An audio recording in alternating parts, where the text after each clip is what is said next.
Good morning. Excuse me. Good morning.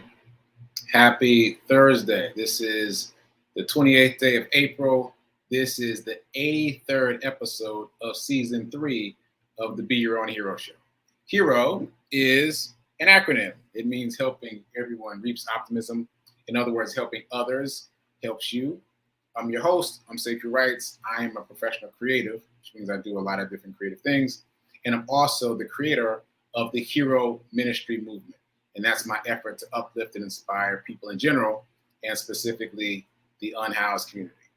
Join me here Monday through Friday, 9:45 a.m. Eastern, 8:45 a.m. Central, 7:45 a.m. Mountain, to hear me talk about my journey of becoming my own financial hero.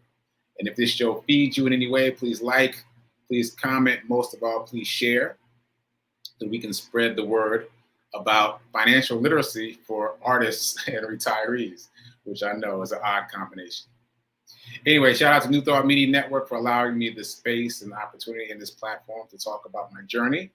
And if this show provides any value, I said that already. So quick disclaimer, I'm not a personal trainer, nor am I a financial advisor. Okay, so that's all my intro stuff. I think that's everything. Let's get into some Hero Ministry movement news. Today was day 332. Day 332 of my run streak, which is incredible even to me.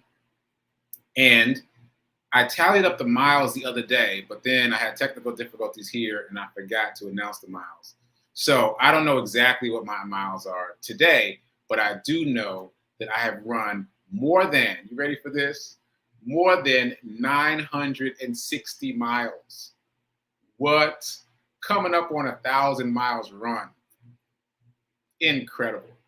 Definitely did not think that was something that I was capable of, which leads us into everything that we've been talking about this week, including the belief box. Anyway, so a couple quick things about the run streak. I'm not going to play the run report for today, but the run report is up. It's available on all the things. And what I basically said was what I said here yesterday, that I am developing a break in case of emergency pace for running. And as I'm doing that, it occurs to me that I should have a break in case of emergency plan for finances, for other things in my life, where if something goes wrong, or if many things go wrong, if the mayhem man shows up, then I can downgrade my effort to a minimum, but still maintain forward momentum. I can downgrade my effort to a minimum, but still maintain forward momentum. In other words, what's the minimum I can do, but still move forward? What can I do and still not stop, not quit, not give up? And I think that, as I think about it, as I talk about it, is so important, because often when we hit resistance, when we hit an obstacle, and we're always going to hit an obstacle of some kind, we often quit, we often stop, we often sit down. So knowing in advance, all right, if I can't do everything that I plan to do, I'll just do this. If you have that in your mind ahead of time, then that could be really helpful. I expect it to be really helpful on future runs for me, to drop all the way down to a 12-minute pace, and what it feels like to run at a 12-minminute pace, so that I know I'm there. But also in life, like, all right, let me reduce my effort significantly, but still move forward. So I just gave you the run report. My paraphrasing of the run report, but still go check it out. It's up on TikTok, Facebook, and Instagram. Okay. So really exciting news. Guess who reached out to me about my charity run for Brown Boys Read? So quick reminder, I dedicated my first half marathon to raising money for Brown Boys Read. This is a program that I volunteered with last year. And what they do, among other things, is they promote literacy among young Black men who are underserved. They also teach these same young Black men how to run a 5K. And we talk about kids running a 5K. It was incredible to see last year, see all these kids out there running a 5K. I can't imagine what kind of effect that will have on their lives later on. Not only the emphasis on running, but also the emphasis on reading. So very exciting program. I dedicated my half marathon to raising money for them. We're over 30% funded on my GoFundMe. And you can still donate and you can still share. Please do both, but let me tell you why. So, full circle, guess who reached out to me about the charity run for Brown Boys Reading? You'll never guess. I'm just going to tell you. You'll never guess.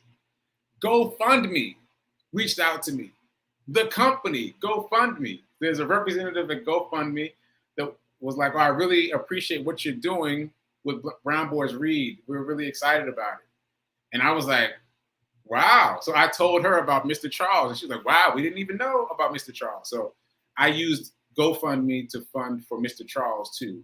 And as you know, if you've been watching the show, I just gave Mr. Charles his fat envelope full of cash on Friday, almost a week ago now. And I don't know, I think maybe he's just used to people giving him money. He seemed less surprised than I thought he would be.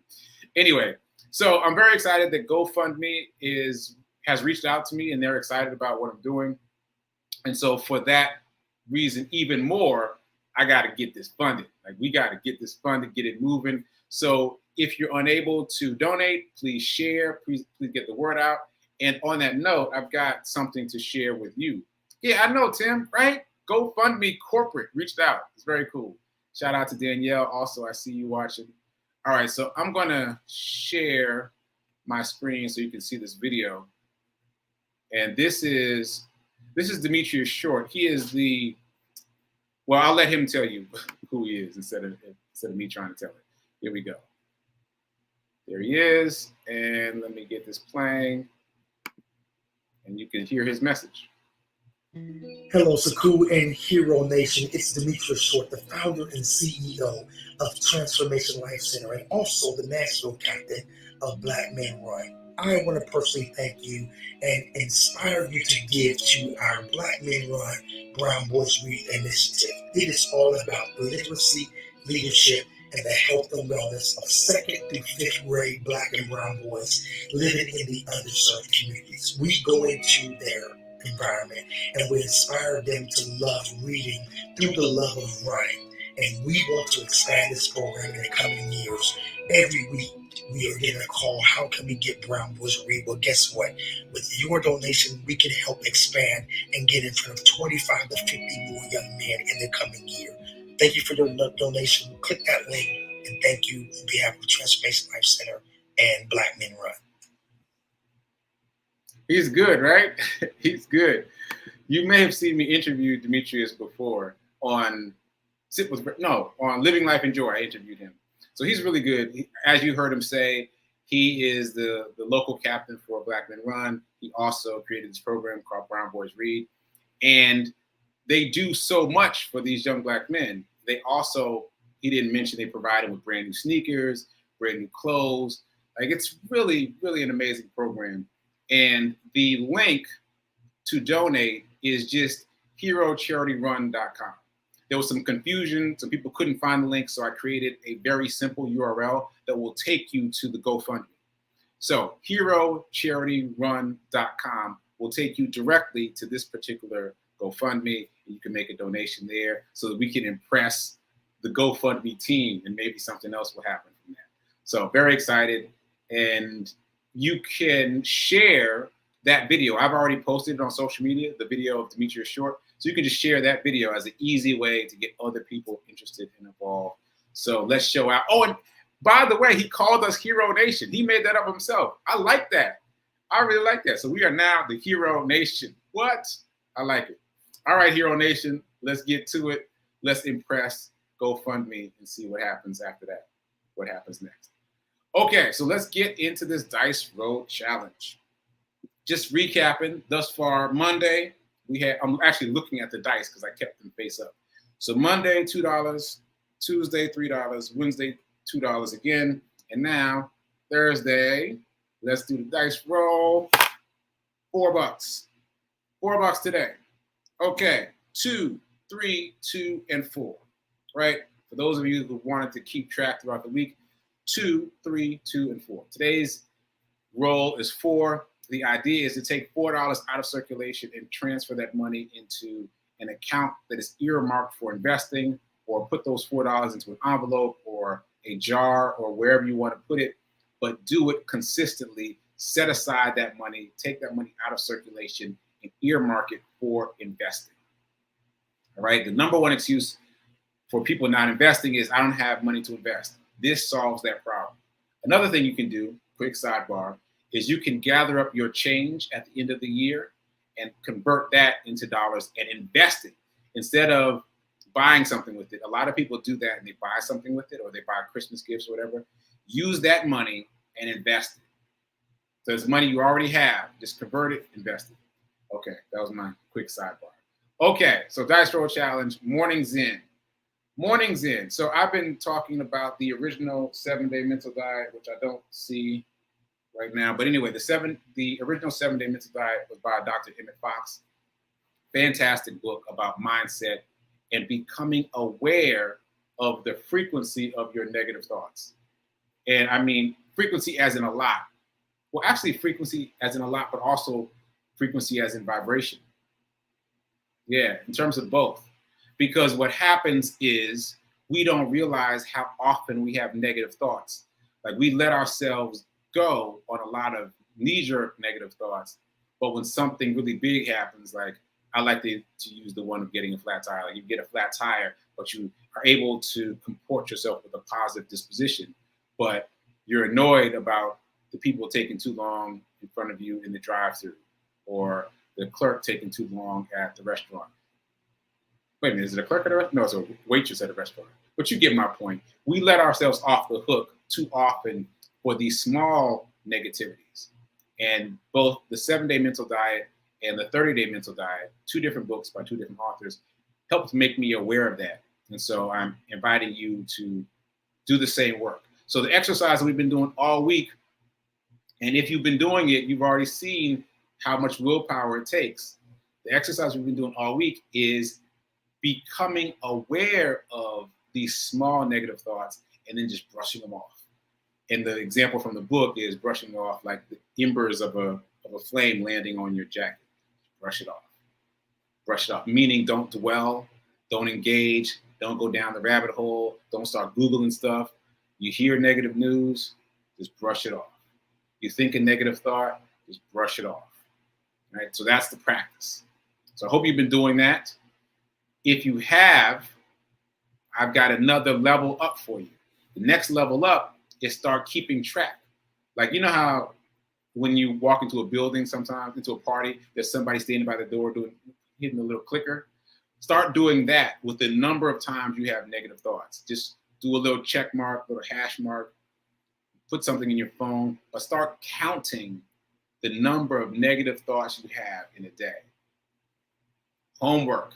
It is sobering. I've done it. It is sobering. Count the number of negative thoughts you have in a day. Now, I'm saying do it physically because I tried to do it mentally first and I lost count, sad to say. Sad to say I lost count. So do the exercise and surprise yourself. Okay, moving on to abundance. Moving on to abundance.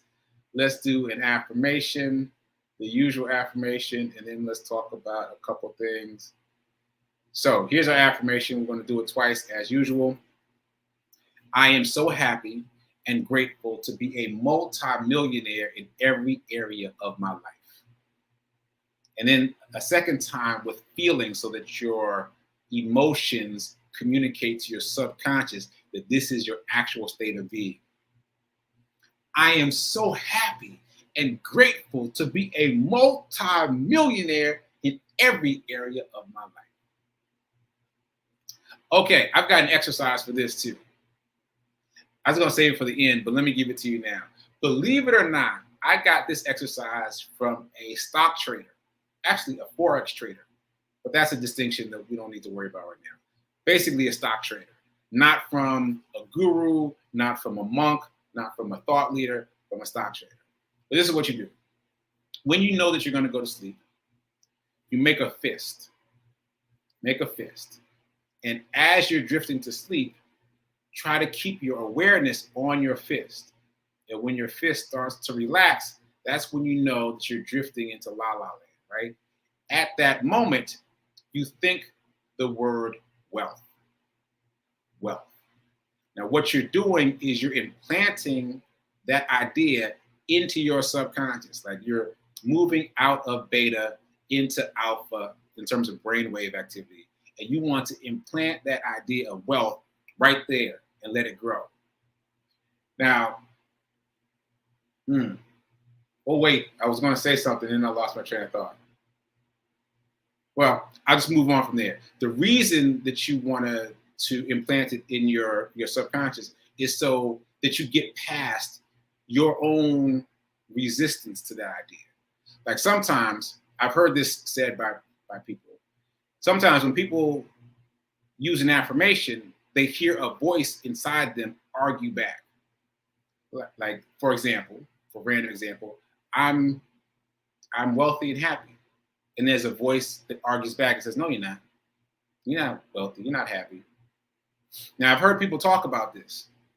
So in order to avoid the pushback from your subconscious mind, your 90% that does not yet believe that you are wealthy and happy or whatever it is you're trying to affirm, you just implant the word wealth without a sentence, just wealth, because there's nothing to argue with.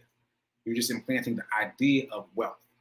So this works in two ways. The way that I just explained, you make a fist, you hold it, and as your fist starts to loosen, you think the word wealth as many times as you can.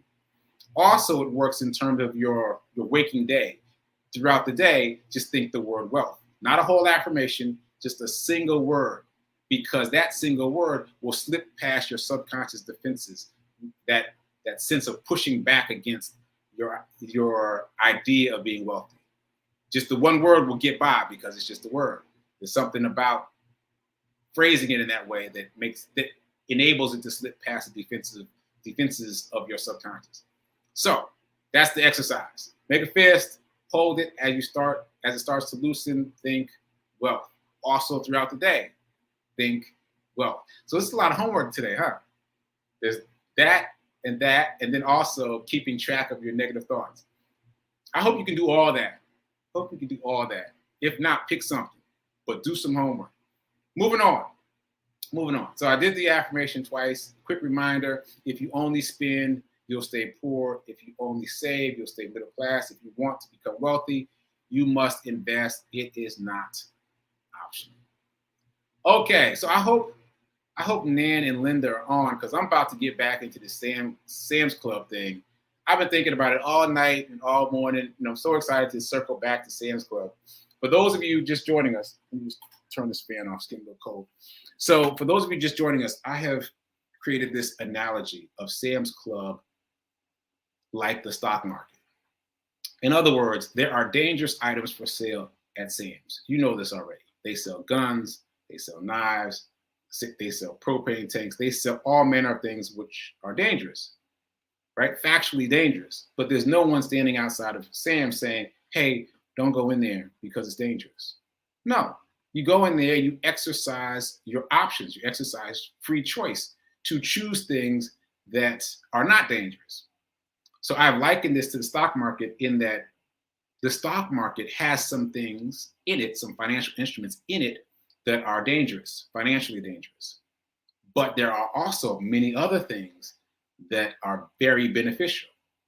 So don't be afraid to go into the stock market is my point. Just like you're not afraid to go into Sam's, feel the same way about the stock market. I'm going to go in here and I'm going to learn how to shop. I'm going to learn what aisle the trail mix is on, what aisle the beach balls are on, right? Because if you stay out the store, you can't get the advantages of finding these things. Oh, good. I see you, Linda. All right. Great. Okay. So let's get to it. So, Linda, you said something earlier in the week. You talked about the Sam's Club prices not fluctuating. And I sat with that and I realized that they do, but it's not visible because of inflation, right? We talked about this. So inflation is a known entity. We all know that inflation is and will be, right? The price of goods will continue to creep up. The value of the dollar will continue to creep down at the same time. right? They're crossing paths, same time, all the time, right? So the cost of goods in Sam's will slowly get higher, and your dollars in your pocket to buy stuff at Sam's will slowly become more watered down. So I thought of something else based on your new comment, Linda, about the roller coaster. So Linda said yesterday that the stock market is like a roller coaster, and that makes her nervous. And that set me off on a whole other tangent. So let me finish this other idea first, though. So you're in Sam's, you're buying goods. This really blew my mind because I hadn't thought about it this way before. But you're in Sam's or Target or Walmart. It doesn't even matter the store, but you're in the store. You're buying goods with money that is watered down by inflation. You're buying goods that are increasing in cost. And as soon as you buy the goods, they depreciate in value as soon as you leave the store. It's a setup, right? Like you can't possibly win in that scenario if you keep doing that. Your money is reducing itself in value to buy. So you have to spend more dollars to buy the things in these stores that are increasing in cost, and then they depreciate in value all the time. And we are encouraged to do this by the sheer force of consumerism, right? This is what we are encouraged to do. Buy. Okay. Now, so what Nan said yesterday after the show was that the wealthy are wealthy because they grow their money, right? So I'm going to combine these two things. What Linda said about the roller coaster, what Nan said about the wealthy are wealthy because they grow their money. Yeah, so check this out. This is what they're doing. They're taking their money and not going to Sam's, right? They're taking their money and putting it in the stock market. Time out, sidebar. There are many different investments, right, that you can participate in. But we're talking about the stock market. I don't know about those other investments. We know that there are many different revenue streams, but I'm talking about the stock market. Okay, so time in. All right, so they take their money and put it in the stock market and then let the money, the proceeds, the profits, the dividends from the stock market pay for Sam's. You see what I'm saying? Like what we do is spend our earned income in the store. And it's a setup, like I just said, watered down money, rising cost of goods, depreciating goods as soon as we leave the store. But what they're doing is they're investing the money first and then buying the goods with the proceeds from the investment. Right? Okay. All right. I hope you guys are with me on this because this is very exciting to me. So let's use a real example. When I first started dabbling in the stock market, just during the pandemic, in part and parcel of this show, I thought there was only one way to make money in the stock market. What we've all heard: buy low, sell high. Buy low, sell high. Turns out that's only one of millions of ways to make money in the stock market. So here's an example. Okay, so AT&T stock. Let's use a specific example. AT&T stock trades at only $20 per share. Yes, big bad AT&T. The share prices are only $20 per share. Now, that has nothing to do with the health of the company. I remember when my mom and I first discovered this, we were like, it seems like they're about to go bankrupt. No, that's us applying our own limited knowledge to something we know nothing about. It has nothing to do with that. All it has to do with is the number of shares that AT&T has decided to have. So let me not go off on a tangent about that. It's got nothing to do with the health of the company as a point. You can buy a share of AT&T stock for $20. It pays you $1 in dividends every year. Now, this is important. Oh, my alarm's already going off. Oh no. All right, so listen. It pays you $1 in dividends every year, right? No matter whether the stock price goes up or down, AT&T stock tends to stay around $20, but they still pay their $1 in dividends to you every year. So, like, it's two different things. Like, there are companies called dividend kings and dividend aristocrats that have been raising their dividend payouts every single year for 25 to 50 years, right? These are big companies. And if they were ever to change that, there would be a big scandal. Like, this part of their brand identity. This is what we do. We're Coca-Cola, and we increase our dividends every year for our investors. right? So the likelihood of any of these companies eliminating their dividends is slim to none. There would be a huge scandal. So back to my example, you buy a share of AT&T stock for $20. Immediately, you start getting $1 per year back in dividends. Now, you can use that money to go to Sam's. So, for example, it's very easy math. If you buy 500 shares of AT&T stock, you're going to get $500 a year, right? You can take that $500 to Sam's, and now you haven't even spent your money. Like, you've spent the interest, you've spent the dividends, you've spent the profits, but your principal is still growing in AT&T. And next year, it's going to be another 500. Next year, it's going to be another 500. If you buy 10,000 shares of AT&T stock, $10,000 a year. It's mathematical, right? And so another quick example, instead of taking the money to buy a car, let's say, you go to what we do, typically we go to car lot, we buy a car. We spend all that money, we get the car depreciates in value, soon we drive it off the lot.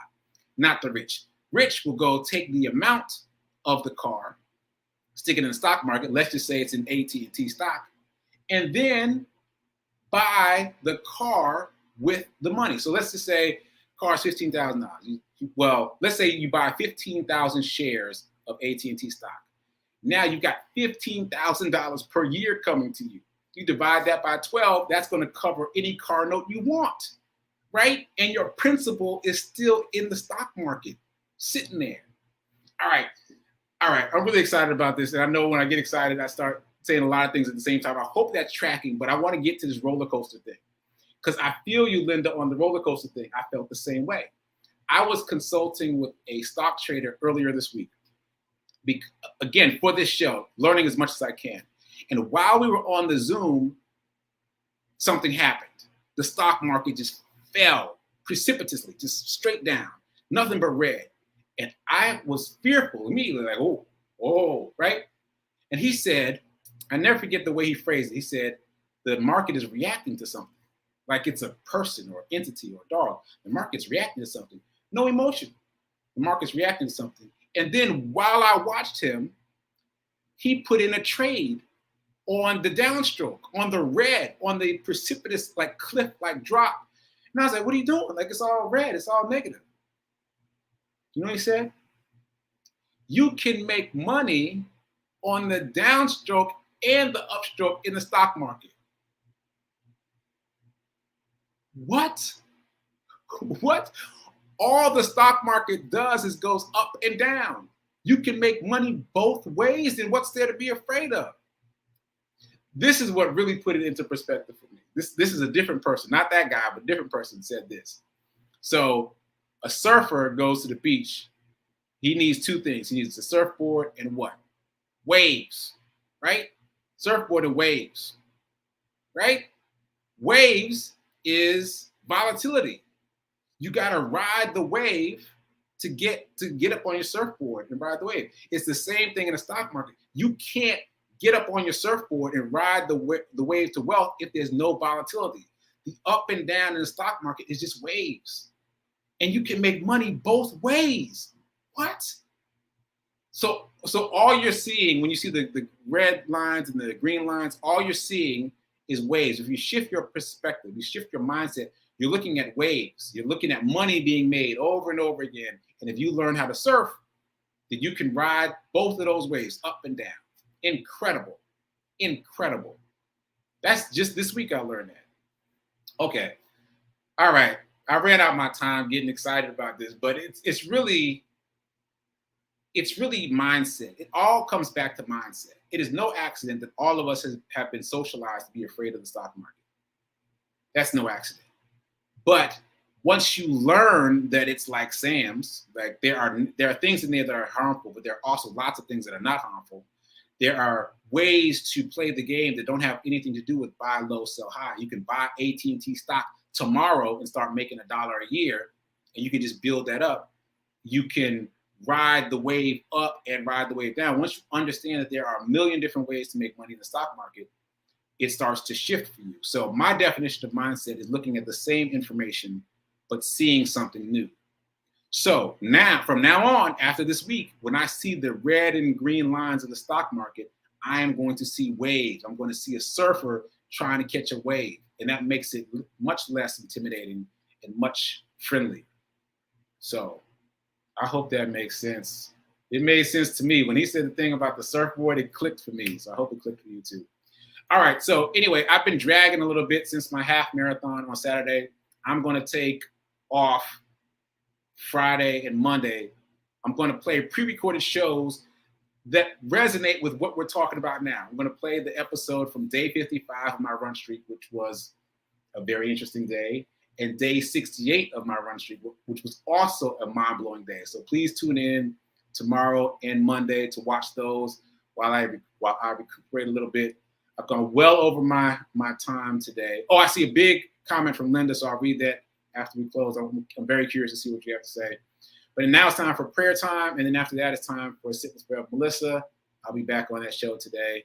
And please do comment on the Friday and Monday shows, because I want you to see how what I'm saying now resonates so much with what I was saying on day 55 and day 68, and now I'm on day 332. All the things line up. All right, let me get out of here. So keep doing, be a hero, be your own hero. Remember that now is better than perfect in terms of investing. Go invest today. Move your $4 over into your investment fund. All right, later.